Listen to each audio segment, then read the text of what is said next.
Oi, galerinha do sétimo ano, tudo bem com vocês? Pessoal, vamos fazer aí, uma correção, né? E mais uma viagem na história aí.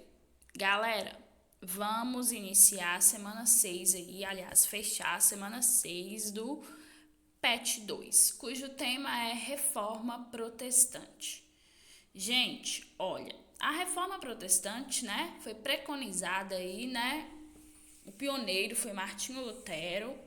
Ele criticou, na verdade, inicialmente ele criticava as práticas da igreja. Inclusive, ele era, né, um padre, né, da igreja católica. Mas ele criticava práticas como venda de indulgência, que era a venda da salvação e do perdão divino, venda de simonia, que era a venda de relíquia sagrada. Nesse protesto, Lutero ele vai criar as 95 teses. Alguns dizem que ele pregou na porta, outros dizem que ele enviou, né, para o alto clero, mas fato é que não gostaram do que Lutero fez. Ele foi excomungado, né, da igreja de Wittenberg e ele foi acolhido aí pela nobreza e pela burguesia, principalmente pela burguesia alemã. E aí ele vai criar uma nova igreja, né? A chamada Igreja Luterana. E muitos vão seguir Lutero, né? Vai ter a Igreja Luterana, depois vai ter a Igreja Calvinista. João Calvino é discípulo de Lutero, vai se destacar lá na França com a doutrina que vai agradar a burguesia, porque ele não é contra a acumulação de capital, né? E ele defende também a predestinação. E nós vamos ter a reforma anglicana, que ocorreu lá na Inglaterra, liderada pelo rei Henrique VIII, que queria casar de novo, né? A igreja condenava e também queria acabar aí com a popularidade e a autoridade do Papa e também usar as terras da igreja.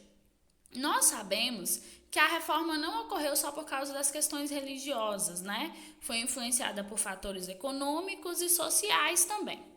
A Igreja Católica, ela não vai reagir muito bem à reforma, vai depois fazer o Concílio de Trento e vai criar a Contra-Reforma, que é a reafirmação ou a mudança de algumas práticas criticadas pelos reformistas. E a burguesia vai apoiar bastante as igrejas protestantes ou evangélicas que vão surgir, né? Principalmente a calvinista, porque eles não são contra a acumulação de riquezas como a Igreja Católica era. A partir daí, gente, vai ter a disseminação de várias igrejas pela Europa e também pelo mundo, né? Nessa reforma é que se fundam as igrejas presbiterianas, né, que são derivadas aí do calvinismo, as batistas, que são derivadas da reforma anabatista, as Assembleias de Deus, que são derivadas da reforma luterana, né? E outras igrejas tradicionais evangélicas que nós conhecemos. Vamos então à correção?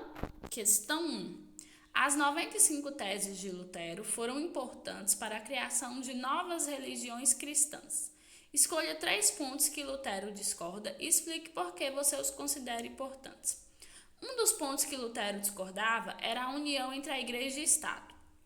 É importante por quê? Porque quando ele discorda disso aí, ele está defendendo a liberdade religiosa das pessoas, né? Outro ponto importante que Lutero discordava era a venda de simonia, ou seja, de relíquias sagradas que o alto clero fazia.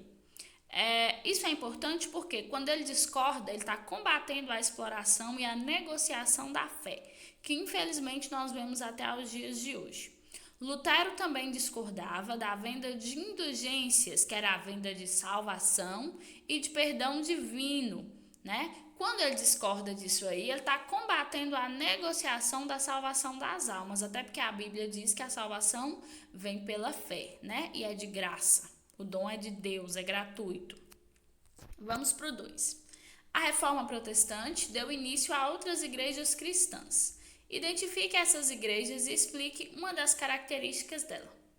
A igreja luterana defendia a livre interpretação da Bíblia e que a salvação era pela fé e não pelas obras, né? Já a igreja calvinista condenava todos os atos profanos e mundanos, desde músicas, roupas, né, e costumes. Também defendia o enriquecimento da burguesia como um sinal de prosperidade e sinal da predestinação daqueles que seriam salvos.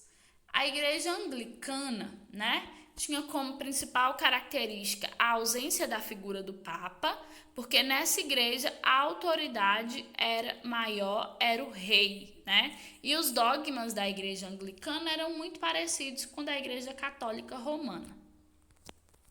3. Explique por que a imprensa de Gutenberg foi importante para a reforma protestante.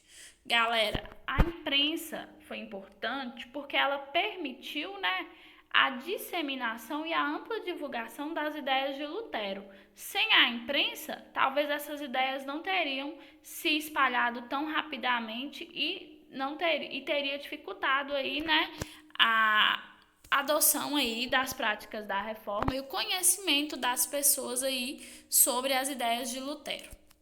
Gente, ó, nós terminamos a nossa correção, nós fechamos a semana 6 do PET 2. Espero que vocês tenham aprendido bastante. Não esqueçam de enviar as atividades no Conexão, viu? Nos vemos numa próxima aventura. Um abraço, fiquem com Deus.